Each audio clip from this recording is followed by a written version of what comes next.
Oke,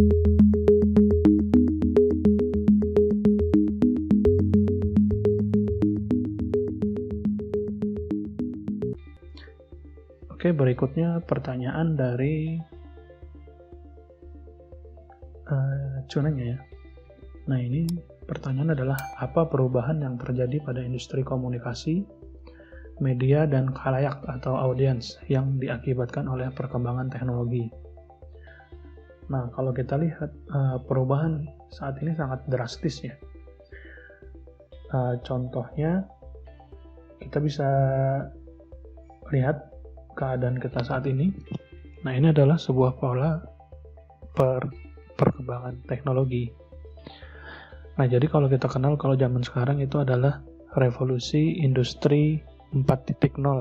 Nah, ini yang biasa digaung-gaungkan. Nah, ini adalah perkembangan dunia industri yang mengikuti perkembangan teknologi. Nah, untuk revolusi industri 4.0 ini, dia merubah di berbagai sektor ya. Di antaranya adalah sektor kehidupan, di bagian seperti sosial, kemudian politik, ekonomi. Contohnya untuk di kehidupan sosial, contohnya kalau zaman dulu kita ingin berkunjung ke tempat teman ya, kalau zaman saya kecil dulu, itu kalau mau datang ya datang aja ke rumahnya tanpa harus, kalau zaman sekarang kan harus, "Woi bro, ada di rumah kah?" Nah, tidak. Nah, kalau zaman sekarang seperti itu. Jadi sudah polanya berubah. Jadi yang zaman dulu kita belanja ya, misalnya kalau di sosial, belanja ini harus ke pasar, atau kita mau belanja harus ke mall. Nah, atau mau belanja barang yang ada di luar pulau, kita harus keluar pulau dulu. Misalnya kita mau beli barang ada di Jakarta, kita harus ke Jakarta dulu. Nah, dengan adanya perkembangan teknologi saat ini, itu tidak perlu lagi hal yang seperti itu. Kita bisa cek misalnya, rata-rata sekarang kan sudah serba online, jualan serba online. Nah, kita bisa langsung cek di webnya, atau kita bisa hubungin via WA atau Instagram dan lain-lain. Kemudian di sektor politik, kalau zaman dulu orang kalau mau berurusan harus datang langsung atau tatap muka ya. Kalau sekarang kan sudah di blended ya. Dia ada di bagian pemerintahan tuh kita bisa memanfaatkan teknologi untuk melakukan perurusan-urusan lah. Kemudian kayak politik yang lainnya, misalnya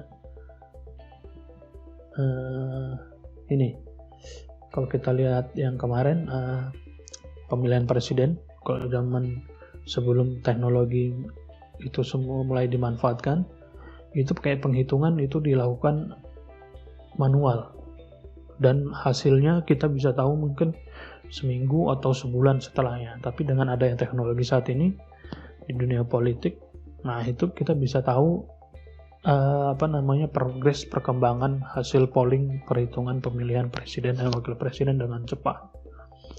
Kemudian di sektor ekonomi itu seperti yang saya sebutkan sebelumnya, sektor ekonomi contohnya kayak jual beli, habis itu jasa, nah itu semua serba online. Nah, apalagi di saat pandemi COVID-19 saat ini itu sangat terasa ya. Nah, ini kita serba online. Yang sebelumnya harus belajarnya di kampus, habis itu belajarnya harus ke tempatnya. Nah, ini bisa diwakilkan dengan online. Kemudian di bidang industri ini juga banyak perubahannya di bidang industri. Contohnya beberapa perusahaan itu dia menggunakan robot ya, atau teknologi komputer untuk menggantikan pekerjaan manusia. Nah, pekerjaan-pekerjaan yang digantikan oleh robot ini biasanya adalah pekerjaan yang monoton atau yang berulang-ulang. Misalnya kalau dalam industri misalnya jika dalam industri mobil, nah itu ada yang bagian masang baut-bautnya. Nah itu biasanya yang masang baut-baut itu kan karena berulang-ulang, itu dilakukan oleh robot. Nah ini. Kemudian bagian media. Nah media Kalau zaman dulu kita harus mendapatkan informasi itu harus membaca koran ya seenggaknya.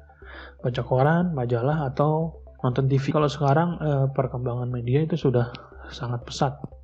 Rata-rata bahkan per individu juga bisa dia menjadi sebuah media. Jadi dia menyebarkan beberapa berita atau menjadi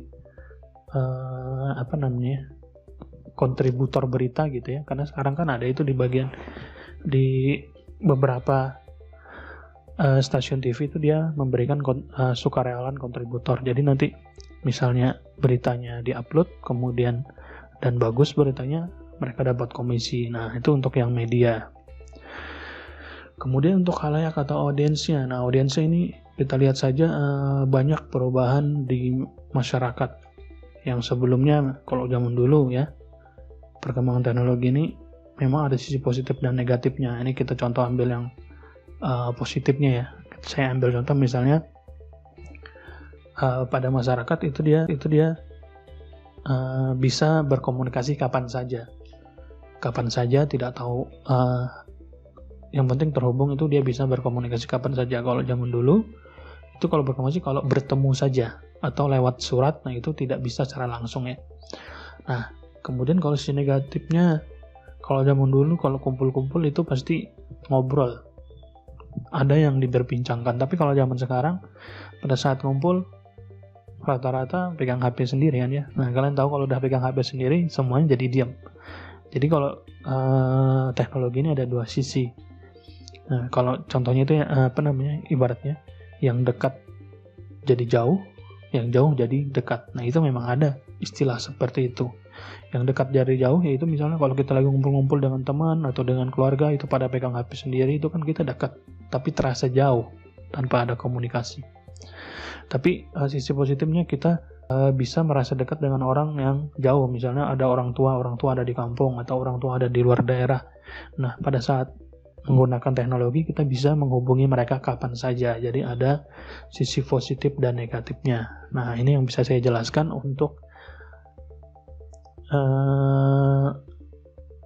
pertanyaan dari Cuneng ya. Nah, nanti kalau ada yang masih belum kurang jelas gitu bisa ditanyakan di komentar lagi.